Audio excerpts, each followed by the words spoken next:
കാച്ചിക്കുറുക്കിയ പാലോ. ഒരു കാലത്ത് ഒരുവിധപ്പെട്ട എല്ലാ വീട്ടിലും തൈരും മോരും വെണ്ണയും നെയ്യും ഒക്കെ ഉണ്ടാക്കിയിരുന്നു. അക്കാലത്ത് ഇക്കാര്യങ്ങൾ എല്ലാവർക്കും അറിയുമായിരുന്നു. ഇന്ന് ഉണ്ടാക്കാൻ അറിയില്ലെന്നതോ പോട്ടെ, ശരിയായ തൈരും മോരും തിരിച്ചറിയാൻ പോലും പറ്റാതായി. 3 ലിറ്റർ പാലാണിത്. കാച്ചാൻ വയ്ക്കുകയാണ്.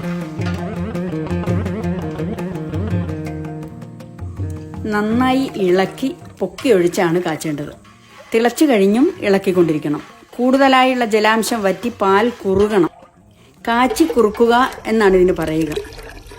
കാച്ചി കുറുക്കിയ പാലോ എന്ന ഇരീമൻ തമ്പി തൊട്ടിലാടുന്ന കുഞ്ഞിനെ നോക്കി കൊഞ്ചി ആസ്വദിക്കുന്നത് കാച്ചി കുറുക്കിയ പാലിന്റെ നന്മയെ, മൂല്യത്തെയാണ് കാണിക്കുന്നത്.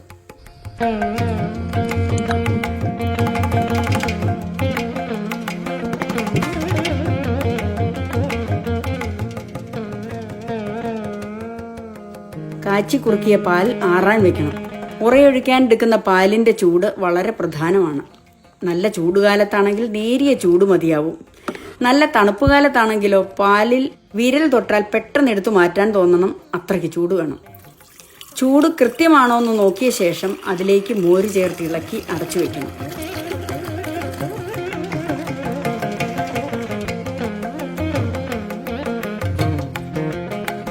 ഉറയുടെ അളവിനും പ്രത്യേകതകളുണ്ട്.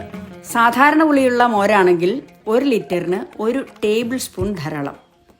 പുളി വളരെ കൂടുതലാണെങ്കിൽ 1 ലിറ്ററിന് അതിൻ്റെ 1/3, അതായത് 1 ടീസ്പൂൺ ധാരാളം.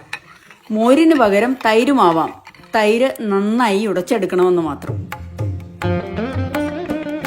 പാലിന് മീതെ 3-4 തണ്ട് കറിവേപ്പിലയും കൂടി ഇട്ട് വയ്ക്കാം. അതിൻ്റെ ഗുണവും മണവും കൂടി തൈരിലേക്ക് പടർന്നു കയറണം. നമ്മൾ ഒഴിച്ച മോരിലെ ലാക്ടോബാസിലസ് ബാക്ടീരിയകൾ പാലിലെ അതിസൂക്ഷ്മ കണികകളിൽ വരെ പ്രതിപ്രവർത്തിച്ച് അതിലെ പ്രോട്ടീനുകളിൽ അപ്പാടെ മാറ്റം വരുത്തും. അങ്ങനെ രൂപമാറ്റം വന്ന പ്രോട്ടീൻ ഒരു കട്ടിപ്രകൃതം പാലിന് കൊടുക്കും. ഉറകൂടൽ എന്നതിന് പറയാം.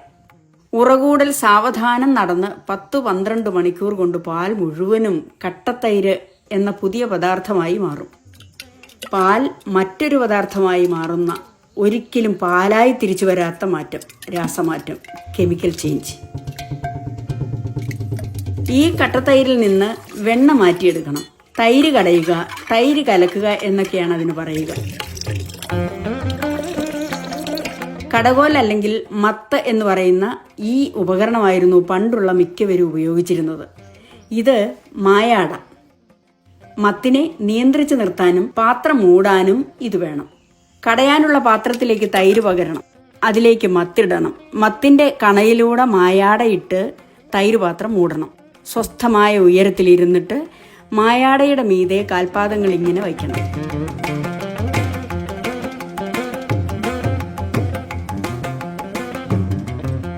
നീളമുള്ള ചരടിന്റെ പകുതി ഭാഗം മുതൽ ഇങ്ങനെ ചുറ്റിയെടുത്ത് മത്തിന്റെ കണയിലിടണം.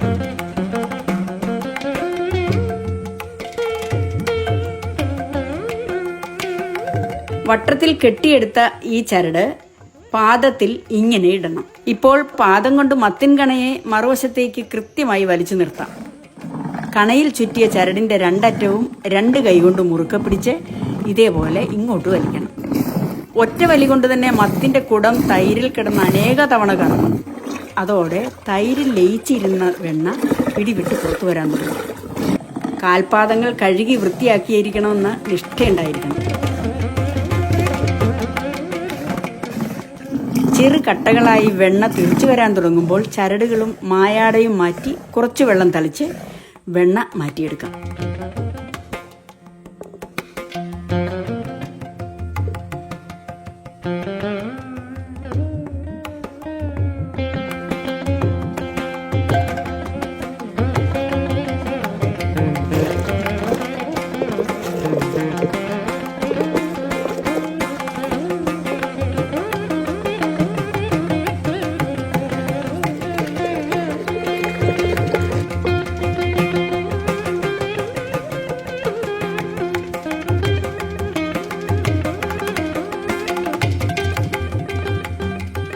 കൂടുതൽ വെള്ളം ചേർത്താൽ വെണ്ണ ഉറഞ്ഞുകൂടാനും ഉരുട്ടിയെടുക്കാനും എളുപ്പമാണ്. പക്ഷേ മോരിന് കട്ടി കുറയും. മത്തും മായാടയും ഉപയോഗിച്ചുള്ള തൈര് കടയൽ വളരെ എളുപ്പമാണ്. പാട്ടുപാടി ആസ്വദിച്ച് ചെയ്തിരുന്ന പണിയല്ലാത്ത ഒരു പണിയായിരുന്നു അത്.